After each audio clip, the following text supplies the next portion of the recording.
Good morning students. इस last class में हमने टॉपिक डिस्कस किया था कि कोई चार्ज अगर v वेलोसिटी से मूव कर रहा है किसी मैग्नेटिक फील्ड में तो उसके ऊपर कितना फोर्स एक्सर्टेड होता है बाय द मैग्नेटिक फील्ड। ये हमने फोर्स कैलकुलेट किया था। अब हम स्टडी करेंगे Biot Savart law. What is Biot Savart law? Biot Savart law में क्या है कि कोई करंट का एलिमेंट, अगर कोई छोटा सा करंट एलिमेंट कितना मैग्नेटिक फील्ड इंडक्शन प्रोवाइड करता है एट अ पॉइंट। ठीक है, ये बायट-सैवर्ट लॉ की हेल्प से हम स्टडी करेंगे।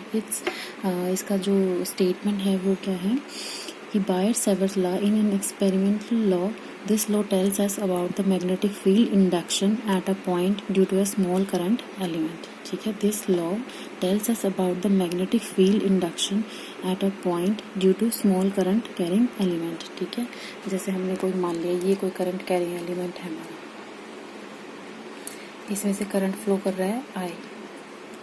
ठीक है, अब हमने मान लिया कि कोई छोटा सा एलिमेंट dl लेंथ का एलिमेंट हमने ले लिया। ये किसी पॉइंट P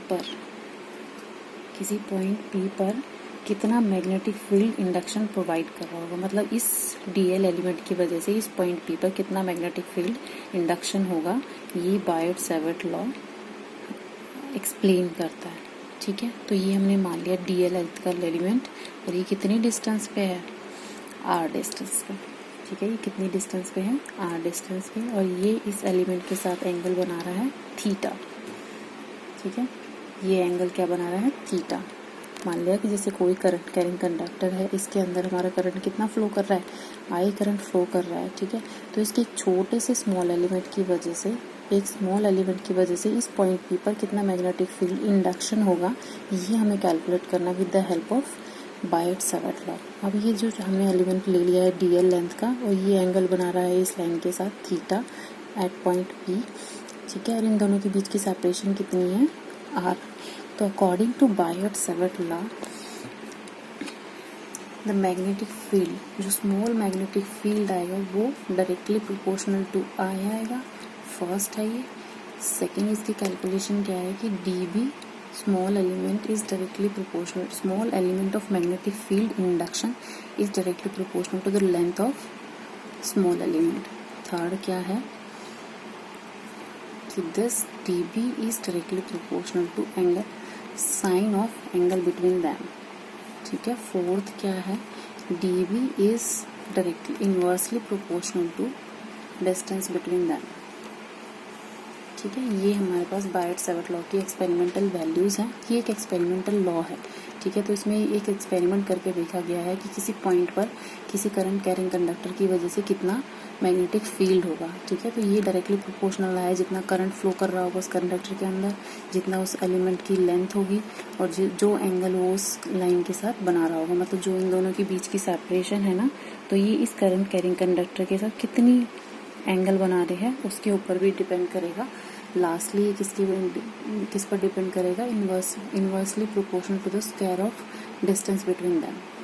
ठीक है, तो हम इसको कंबाइन करके लिखेंगे तो हमारे पास जो एलिमेंट आएगा वो किसके प्रोपोर्शनल आएगा, d is directly proportional to I dl sine theta divided by r square. अगर हम प्रोपोर्शनलिटी कांस्टेंट हटाते हैं, तो हमारे पास एक कांस्टेंट आता है k। मान लिया k कोई हमारे पास प्रोपोर्शनलिटी कांस्टेंट आता है। अब ये जो k की वैल्यू है ये किस पर डिपेंड करती है, जैसे मैंने इलेक्ट्रोस्टैटिक्स में भी आपको पढ़ाया था कि k की वैल्यू CGS में 1 होती है, और SI में क्या होती है 1/4 पाई एप्सिलॉन नॉट, जिसमें एप्सिलॉन नॉट क्या है, इलेक्ट्रिकल परमिटिविटी। सेम हमारा ये इलेक्ट्रोस्टैटिक्स में है। स्टैटिक्स मैग्नेटिज्म वाले टॉपिक में क्या है, ये जो k है इसकी CGS की यूनिट 1 होती है, और k की वैल्यू SI में हमारे पास क्या आएगी, μ0/4 पाई, और इसकी वैल्यू क्या होगी हमारे पास 10⁻⁷। इसकी यूनिट भी होती है weber ampere inverse metre inverse, या फिर टेस्ला एम्पियर इनवर्स मीटर। ये दो इसकी यूनिट्स होती हैं k की, या फिर μ0/4 पाई की कह सकते हो आप इन SI सिस्टम। ठीक है, यहाँ तक क्लियर है। फर्स्ट हमने क्या करना है, बायट-सावर्ट लॉ में एक लेंथ का एलिमेंट लेना है, एल लेंथ का, जिसमें से करंट फ्लो कर रहा है वो आई। ठीक है, अब हमें बताना है कि एक छोटे से एलिमेंट डी एल एलिमेंट की वजह से हमें बताना है कि कितना करंट, कितना मैग्नेटिक फील्ड होगा इस पॉइंट पी पर।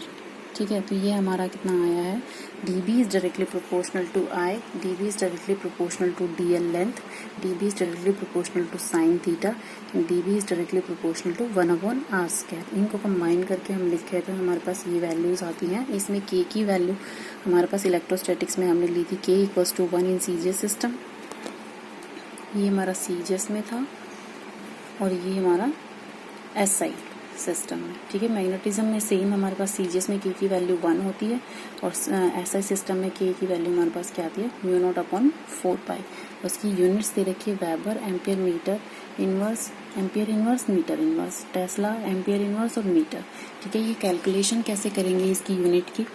मान लिया हमारे पास डीबी है विच इज इक्वल्स टू के आई d l sine theta divided by r²।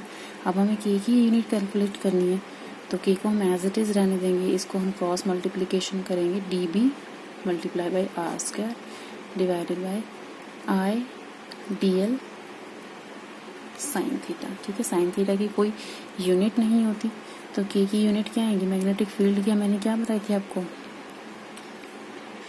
Magnetic field की यूनिट मैंने क्या बताई थी आपको, टेस्ला या वेबर, टेस्ला या वेबर पर मीटर स्क्वायर या फिर गॉस, 3 यूनिट्स बताई थी। ये एसआई में होती हैं और ये हमारी सीजीएस में होती है। ठीक है, ये मैंने यूनिट्स आपको डिस्कस की थी कि मैग्नेटिक फील्ड की यूनिट्स क्या होती हैं। इसमें हमने जैसे मैग्नेटिक फील्ड की यूनिट हमने ले ली वेबर पर मीटर स्क्वायर। ठीक है, r² की वैल्यू क्या होगी, metre square divided by I की एम्पियर, और डीएल किस में कैलकुलेट होता है, मीटर में। ठीक है, तो हमारे पास वैल्यूज़ क्या होंगी, weber divided by metre square multiply by metre square, ये मीटर स्क्वायर से metre square cancel, weber, ampere inverse and metre inverse. ठीक है, ये क्या की वैल्यू आ जाएगी। अगर हम इसमें इसकी वैल्यू के = मैग्नेटिक फील्ड की वैल्यू अगर हम टेस्ला लेते हैं तो हमारे पास क्या आएगा, tesla into metre square divided by ampere divide into metre. ठीक है, इस मीटर से एक कैंसिल, ये हमारे पास वैल्यू क्या बनेगी, टेस्ला एम्पियर इनवर्स मीटर। तो ये हम 2 वैल्यूज़ यूनिट्स की। ठीक है, तो के की वैल्यू तो हमारे पास ये है कि μ0/4π, जिसकी वैल्यू होती है 10⁻⁷ और इसकी यूनिट्स होती हैं weber, ampere inverse, metre inverse या फिर टेस्ला, एम्पियर इनवर्स, मीटर। आपको किसी की भी फॉर्म में पूछ सकता है। ये प्रैक्टिकल वाइवा वाले टीचर्स ज़्यादा क्वेश्चन पूछते हैं, या फिर न्यूमेरिकल्स में आपको ये वैल्यूज़ पता होनी चाहिए सारी। ठीक है, इसमें कोई डाउट हो इस डेरिवेशन में तो प्लीज़ आप मुझे मैसेज कर सकते हैं, कॉल करके पूछ सकते हैं।